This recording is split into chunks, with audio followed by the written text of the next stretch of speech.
Hi, everybody, and welcome back to Chee-Tash. My name is Chris, and today we're continuing along our journey through the book, The Subtle Art of Not Giving a Fuck by Mark Manson. Today, talking about Chapter 8, The Importance of Saying No.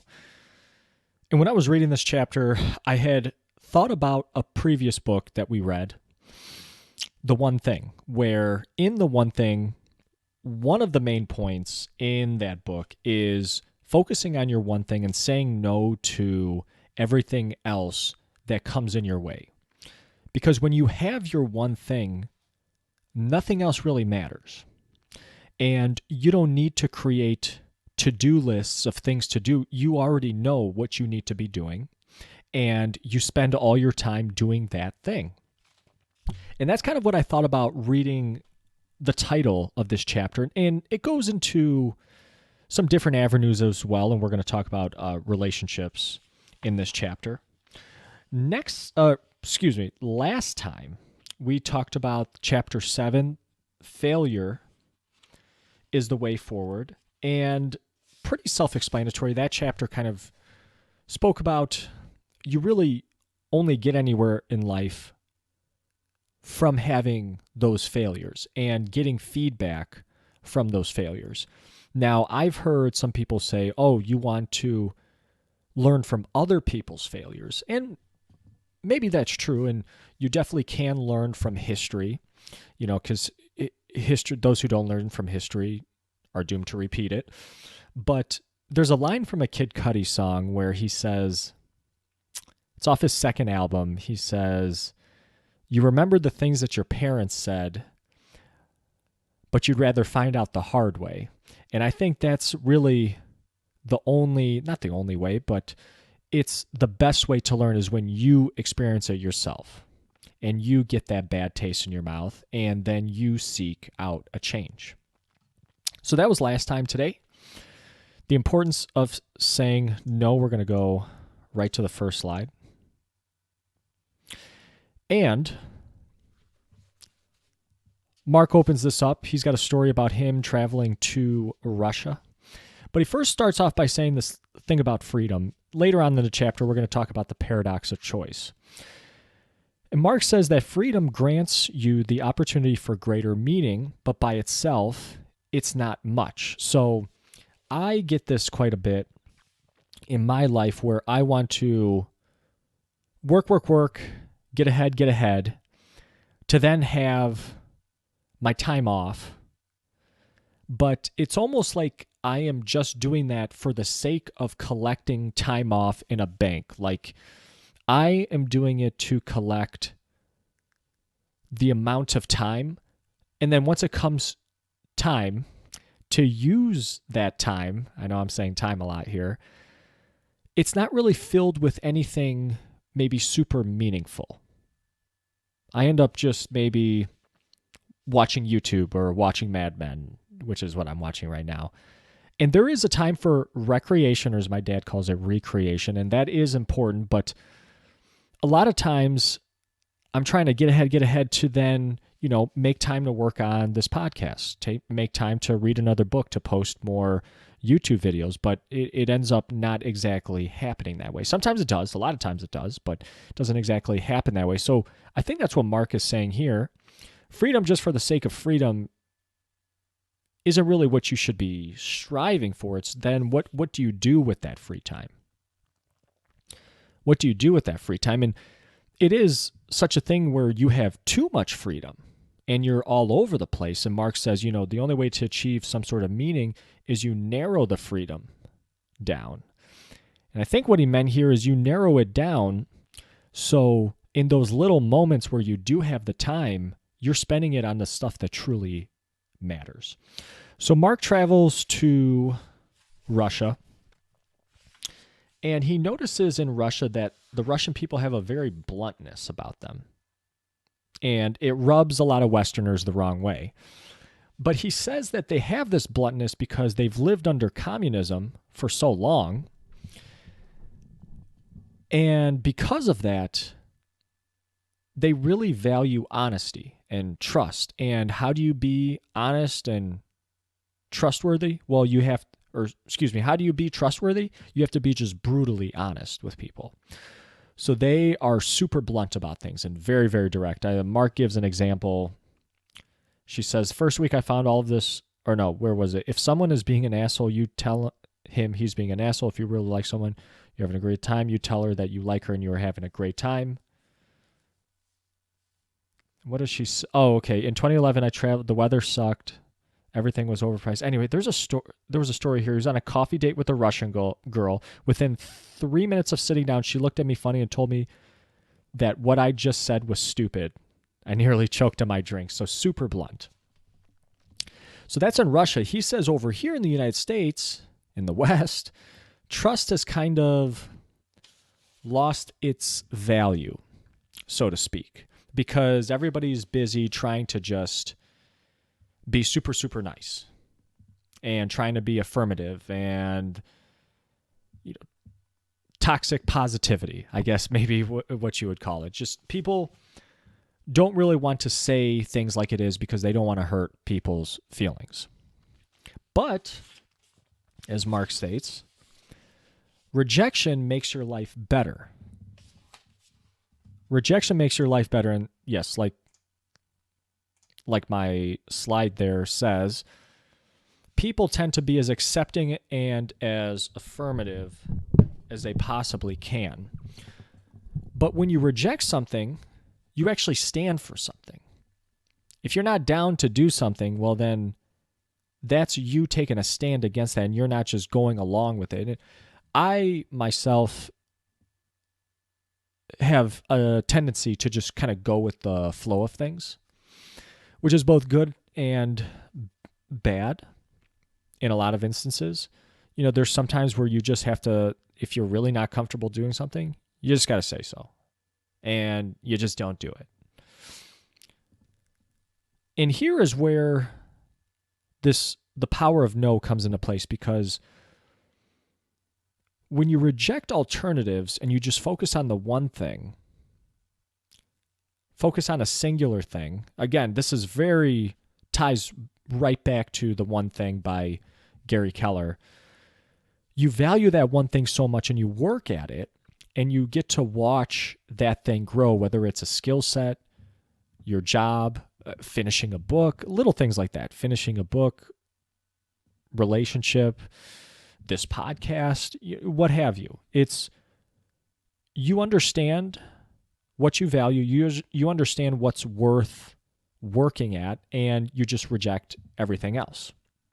But a lot of people want to avoid rejection or conflict because they don't want to be seen as the bad guy. And this, I have a tendency to do this a lot, and I think it's gotten a lot better over the years, but I still have that tendency. I don't want to be viewed as an asshole, but I'm trying to think if there was like a recent example. Nothing comes to mind right now, but I guess just having like tough conversations and not shying away from certain conversations. I guess in one way that could be, it's not that you're rejecting anybody or being a bad guy, but you're just willing to talk about it versus just sweeping it under the rug and just saying, oh, everything's okay. So this is where in the book Boundaries, this section, this is where Mark talks about relationships. And he brings up Romeo and Juliet. Everybody's read Romeo and Juliet. And everybody thinks, oh, Romeo and Juliet's the ultimate love story. You have Romeo, you have Juliet. In the end, Romeo dies. Juliet sees her dead boyfriend, and she kills herself too. And people say, oh my gosh, what a lovely story. And there's a lot of people, Mark says, that think Shakespeare was writing Romeo and Juliet to satirize romance. In other words, Shakespeare was trying to warn people of the dangers of romance, dangers of love. And we talked about this earlier on in the book, where feelings or how you feel and emotions are not great values because they are very fleeting. They come and go. And what made up a good value? Positive values were things internal, things that are never ending, and things that kind of better yourself. I remember we talked about this earlier in the book, but I remember emotions like, just seeking out popularity, not a good value. Seeking out happiness, not a great value, because ultimately you're not going to be happy 24/7. And because of that, maybe you start to see yourself as a failure, or you're behind, or you get anxiety because, oh my gosh, I'm not living up to my value of happiness. And in this case, I think that's what he's saying. Love can be, that's what Shakespeare was saying. Love can be seen as dangerous. But where this concept of boundaries comes in, this is the way to have a healthy relationship and not just be blissfully swept away by love, as what you saw in Romeo and Juliet. So unhealthy love is where people escape their problems, their own problems, and they live through their emotions for each other in the relationship. So in other words, hey, I got a gambling addiction. Oh, you have an alcohol addiction, but we're just going to cast that aside and just pretend like those things aren't a part of our life whenever we're together. But Mark says that's an unhealthy relationship. Healthy relationship is where you both accept responsibility for your own problems. In this story, gambling addiction, alcohol addiction. You accept responsibility, and then you're able to reject and be rejected by the other person. And I don't think, he doesn't mean, it's not rejection as in like what you would think. I'm going to try to find that part in the book. Healthy, how well, and the willingness of each person to both reject and be rejected by their partner.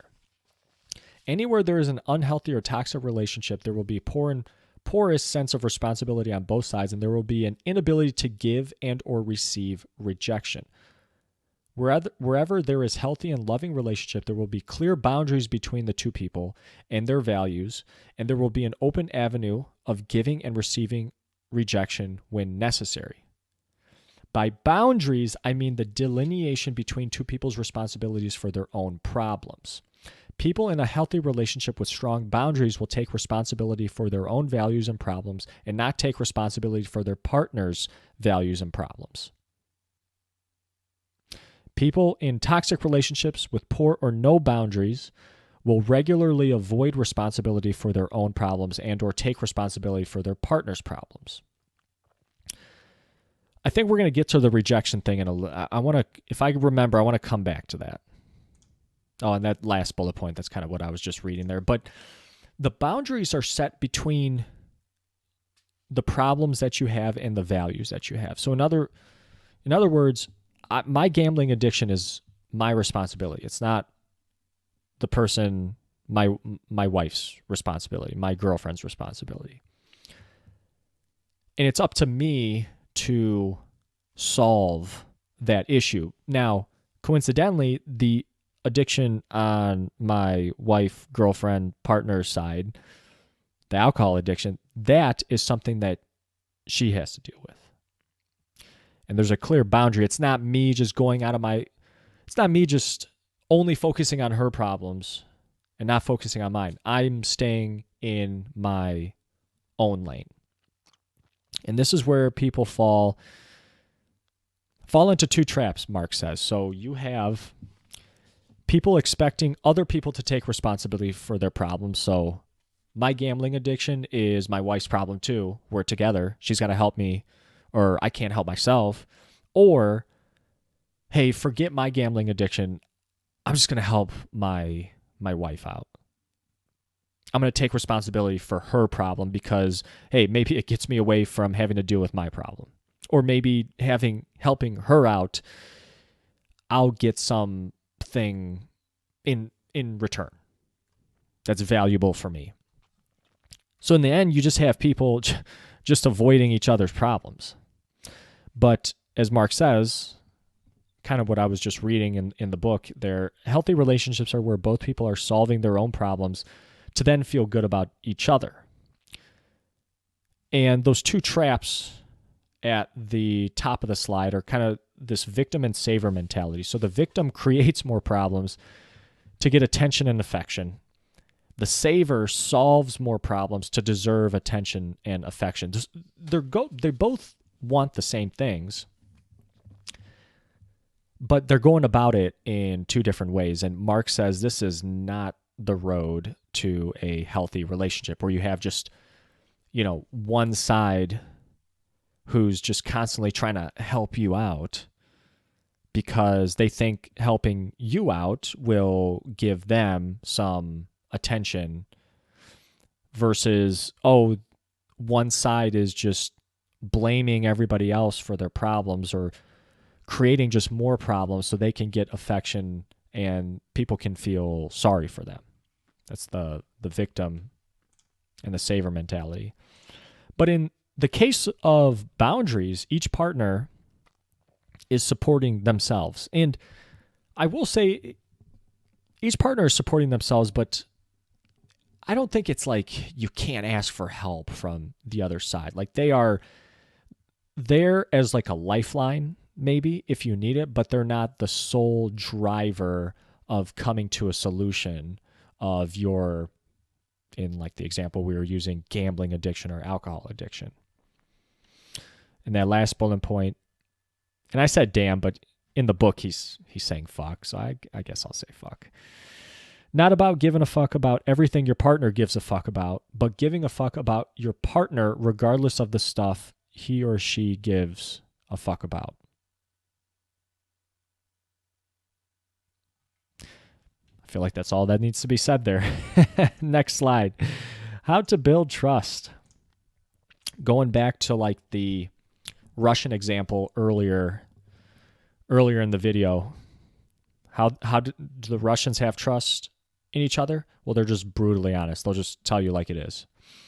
Because under communism, I can assume that people always had to be walking on their tiptoes and being careful what they say to other people because, hey, somebody could report you super easily. So you had to be fake to other people. This is Soviet Union. And then Mark says, nobody trusts a yes man. Nobody trusts a yes man. Because if somebody just tells you, yes, oh, you look great. Oh, yeah, you're doing great. And I am all for, I love having, people who are my cheerleaders around me. But I do need a dose of reality sometimes too. You need that directness, that brutal honesty to kind of tell you things how they actually are, because you might not personally see them. You got to be willing to hear and say no. So you need to be able to say no to things, but also hear no from other people. Say, dude, you're like, no, you're doing this. What you're doing is stupid. Basically, what you're doing is super dumb. You should not be doing that. And coincidentally, that willing to hear and say no, hey, maybe it causes conflict, but Mark points out here, conflict is necessary for the relationship. And as Mark states, trust is the most important ingredient in a relationship. He says, if there is no trust, statements like I love you don't really mean much because there's nothing really behind it to back it up. People aren't, and maybe they can get addicted to the just positivity, the positivity porn that you throw out there. Oh, you look great. Oh, I love you so much. But if there's no trust behind it, then that doesn't really mean much. So, like a stranger could come up to me and say, I love you. And then I could be like, oh, okay, cool. I don't know you. I don't really, we haven't established like any sort of trust or anything like that. Versus if my mom or dad tells me they love me, it's like, oh, okay, we have the track record. That kind of means a lot. Next slide. Oh, yeah. So when people cheat, when people cheat, something causes them to cheat. Mark states something is usually bigger than the relationship. So they are willing to go outside of the relationship to cheat. And Mark says it has to do with their values. Their values are not aligned to support the relationship. And I've heard this before. It's not like people cheat because they just want to have sex. And I mean, yeah, and they do, but it's what the sex brings them. Like maybe the validation, the affection, maybe the person that they are doing that with just showers them with utmost praise. All of these, again, not great values to live by. And they're values that are not aligned to support a healthy relationship. So Mark says to ask the question, what destructive values is the person that's cheating holding on to in order to make the cheating okay? Because they're living by these values, so they go out and cheat because they feel that, hey, these are my values. These are what I'm living by. So I have to cheat in order to get these values.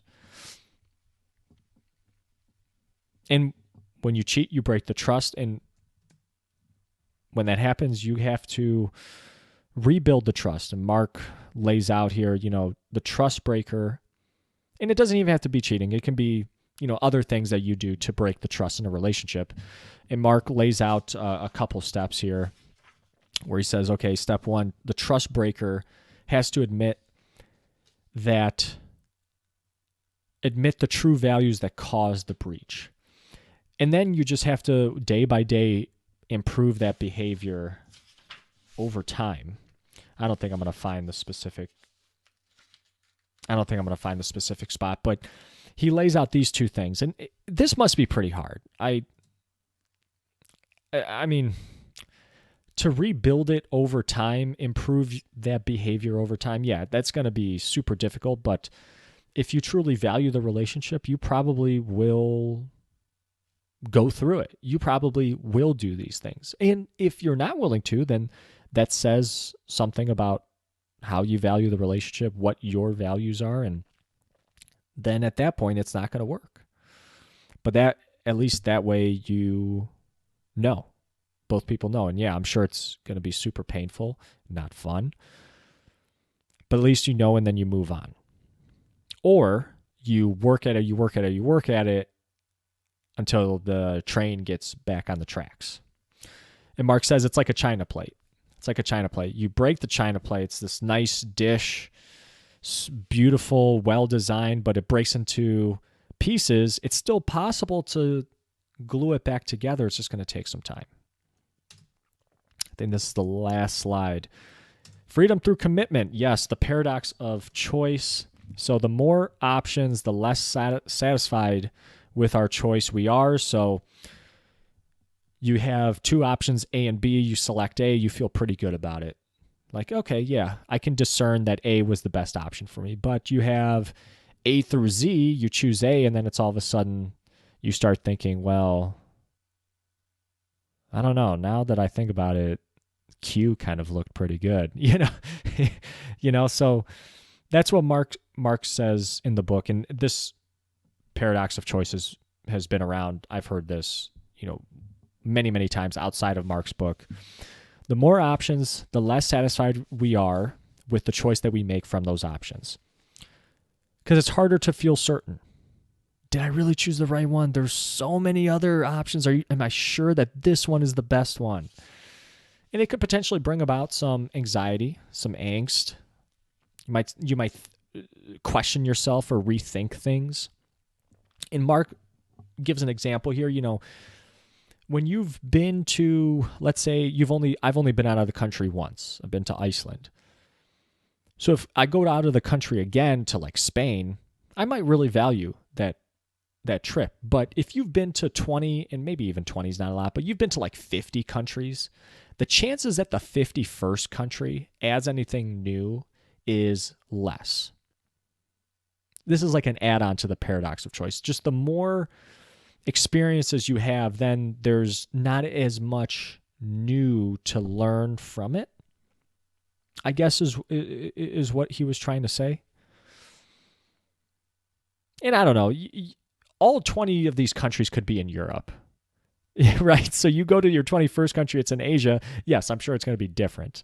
But, that's why I said 50 might be better. But then again, it could be 50 countries just in the southern hemisphere. And then you go to your 51st country, it's in Sweden. And it's like completely different atmosphere, especially if you go in the winter or something like that. You need freedom. You get freedom through the commitment. Because once you accept what truly matters, once you accept to do just one thing, again, going back to the book, The One Thing, then you can watch that one thing grow. And you don't worry about the alternatives, whether this is a podcast or work or a relationship. That's what Mark's saying here. You're not distracted by the unimportant and the frivolous. You're no longer chasing things. You just pick one thing.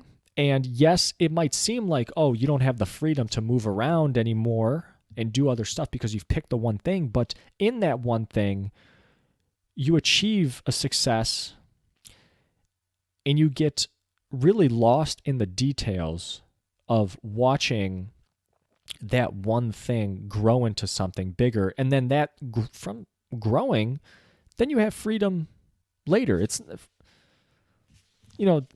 at any time, so much is just voluntary. Like at any time, you can still go out and do stuff. Even you have a wife and then you guys decide to have kids, and yes, okay, that gives you less freedom for a time. And then afterwards, whatever freedom that you were looking to have in the relationship, you get it back. And then maybe you realize, what I really wanted was to experience having a child and watching that child grow and leave a legacy for me. So, good last words to leave this on. Depth is where the gold is buried. And a lot of people take in the breadth of things, but they don't take in the depth of things. And that's going to do it. That's chapter 8. Next time is the final chapter from the book, actually. We are almost done. Chapter 9, and then you die. It's been really cool rereading this book. This chapter was really good. I forgot about this chapter, and I don't remember. I don't remember reading a lot of this back when I first read this book, but this was a really cool chapter. Hope you guys enjoyed this episode. We'll be back next time. Chapter 9. Things have been really busy lately. I've been doing a lot of interviews, and I have a substantial backlog now of interviews. I got to start posting them. Might make a clips only podcast.